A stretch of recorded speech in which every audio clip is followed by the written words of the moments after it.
Indo British advanced pain clinic నొప్పి మాయం surgery దూరం ఫర్ అపాయింట్మెంట్స్ 9155515563.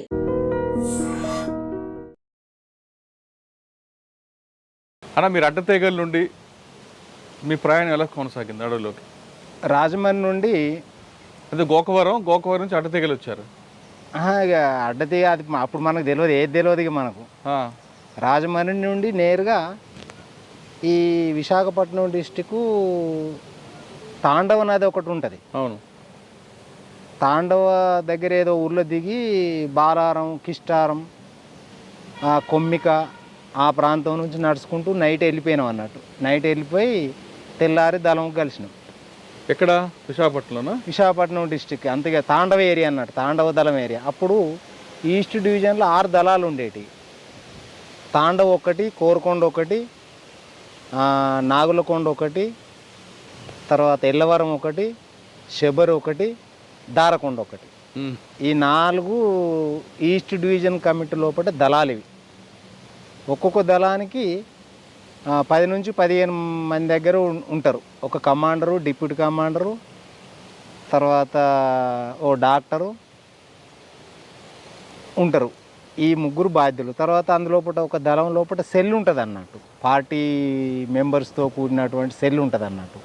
ఒక 5 6 ఉంటారు అన్నట్టు అందులోపల. ఈ 5 6 ఈ ఒక దళం ఏరియా లోపల ఏ గ్రామం లోపల ఏ సమస్యలు ఉన్నాయి, మనం ఎట్లా పరిష్కరించాలి, మనం ఆర్గనైజేషన్ ఎట్లా చేయాలి అనేటటువంటి చర్చించుకుంటారు అన్నట్టు ఈ కమిటీ అనేది, సెల్ అనేది. దాన్ని ఇంప్లిమెంటేషన్ చేసేది కమాండర్. అన్న ఉదయం డ్రిల్లు, తర్వాత చాయ్ తాగడం ఉంటాయి. చాయ్ ఎక్కడ? చాయ్ అడవిలో అంటే చాయ్ కాదు, సులేమాన్ అంటారు దాన్ని. జనం ఇచ్చినటువంటి సులేమాన్. ఇంకా తాండవ దళంలో ఆ సులేమాన్ కూడా ఉండదు. ఓహో, కానీ రాజకీయ తరగతులు స్టార్ట్ అవుతాయి కదా? అవుతాయి. ఏం చెప్పేవారు బుక్స్ అప్పుడు మీకు? రాజకీయ తరగతులు అని అంటే అవి రాజకీయ తరగతులు అంటే అది మామూలు విషయం కాదు. చాలా ఇక బయటకు వస్తే బయట ఎవరు చెప్పరు మనకు, అటువంటి విషయాలు మనకు చెప్పరు. మాకు రాజకీయ తరగతులు బాగా పాలిటిక్స్ నేర్పించినటువంటి వాళ్ళు ఎవరని అంటే నంబాల కేశవరావు. ఆయనే మాకు పెద్ద రాజకీయ గురువు అన్నట్టు ఆ ఈస్ట్ డివిజన్ లోపల. నంబాల కేశవరావు, వడకాపూర్ చంద్రమౌళి, వీళ్ళిద్దరే ఈస్ట్ డివిజన్ లోపల ఉన్నటువంటి అందరినీ రాజకీయంగా బాగా అభివృద్ధి పరిచిందారు. అంటే ఏ బుక్స్ చెప్పేవారు? అంటే మార్క్స్ గురించి చెప్పారు, మార్క్స్ సిద్ధాంతం చెప్పేవారా? Marx, Engels, Lenin, Mao, Stalin, వీళ్ళందరూ పెద్ద పెద్ద ప్రపంచ మేధావులు ఉన్నారు కదా. ఈ ప్రపంచ మేధావుల రచనలను చదివి వాళ్ళు మాకు చెప్పేవాళ్ళు.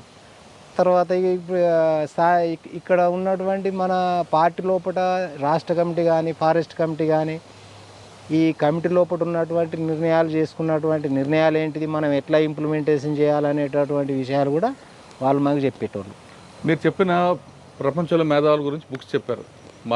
మార్క్స్ అవ్వచ్చు, లేదంటే లెనిన్, ఈ సిద్ధాంతాలు మీకు బాగా నచ్చిన సిద్ధాంతం ఏది కనిపించింది?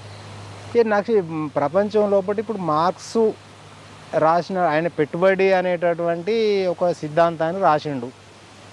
ఆ పెట్టుబడి అని అంటే అదనపు శ్రమ, అదనపు విలువ. ఈ అదనపు విలువ ఎవరు కొట్టేస్తుండ్రు, దోపిడికి ఎవరు గురవుతుండ్రు, దోపిడి ఎవరు చేస్తుండ్రు. ప్రపంచం లోపల 2 వర్గాలు ఉంటాయి అన్నట్టు. ఒకటి దోపిడి గురయ్యేటటువంటి వర్గం, ఒకటి దోపిడీ చేసేటటువంటి వర్గం ఒకటి.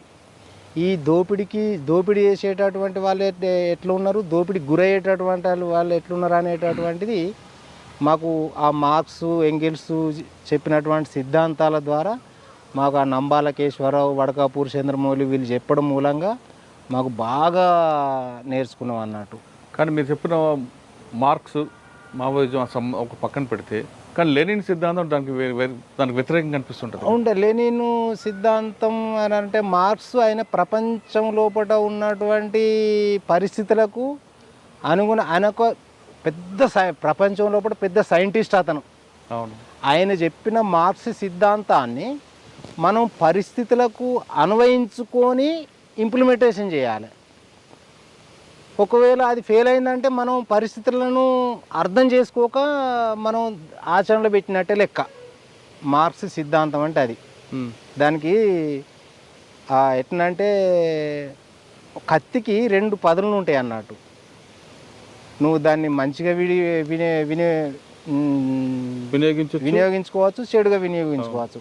నువ్వు మంచిగా వినియోగించుకోలేదు అని అంటే నీ ఫెయిల్యూరే అని అర్థం. కానీ మార్క్స్ తప్పు మాత్రం కాదు. లెనిన్ అంటే ఇప్పుడు లెనిన్ రష్యా లోపల ఉన్నటువంటి పరిస్థితులకు అనుగుణంగా లెనిన్ చేసిండు. మళ్ళీ ఇంకా లెనిన్ స్టాలిన్ కూడా, ఇంకా లెనిన్ స్టాలిన్కు ఆయన చెప్పిన దానికి ఈయన చెప్పిన దానికి డిఫరెంట్ ఉంటాయి. మళ్ళీ ఇప్పుడు వాళ్ళు చెప్పిన దానికి మళ్ళీ మావో చెప్పిన దానికి కూడా డిఫరెంట్ ఉంటాయి అన్నట్టు.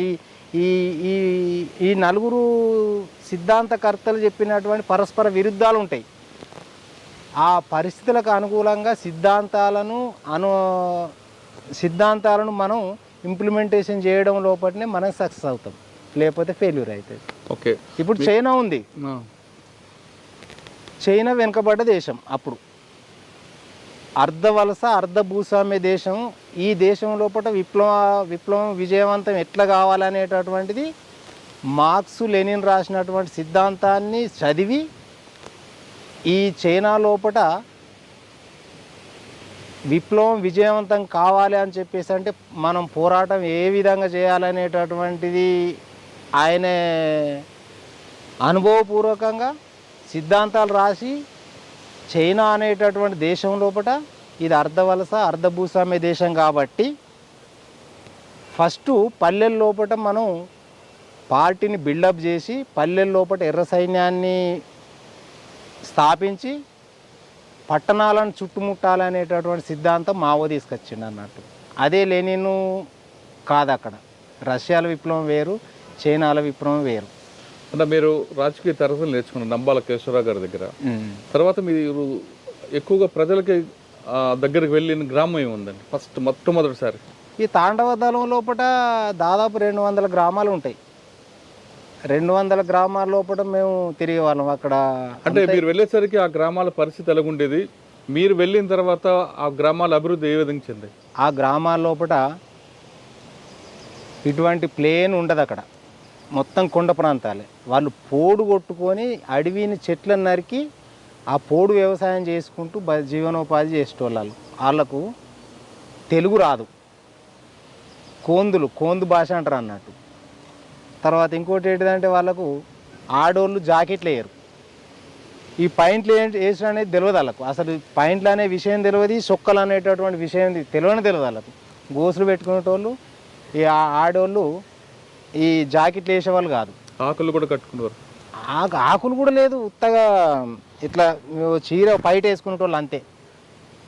ఇక మేము పోయిన తర్వాత వాళ్ళను సాంస్కృతికంగా కానీ రాజకీయంగా కానీ ఆర్థికంగా కానీ మంచి కొద్దిగా మేము అంత వాళ్ళకు మొత్తం కాదు కానీ మేము ఎంతో కొంత మేము చేసినాం. మేము చేయడం మూలంగానే అక్కడ అభివృద్ధి అనేటటువంటి వచ్చింది. అక్కడ అంత చాలామంది నిరక్షరాస్యులు. అక్కడ రోడ్లు ఉండవు, చదువు ఉండదు, అసలు అన్నమే ఉండదు అక్కడ. నేను చెప్తే ఏంటిదంటే అన్నమే ఉండదు అక్కడ అప్పుడు మేము పోయినప్పుడు అయితే.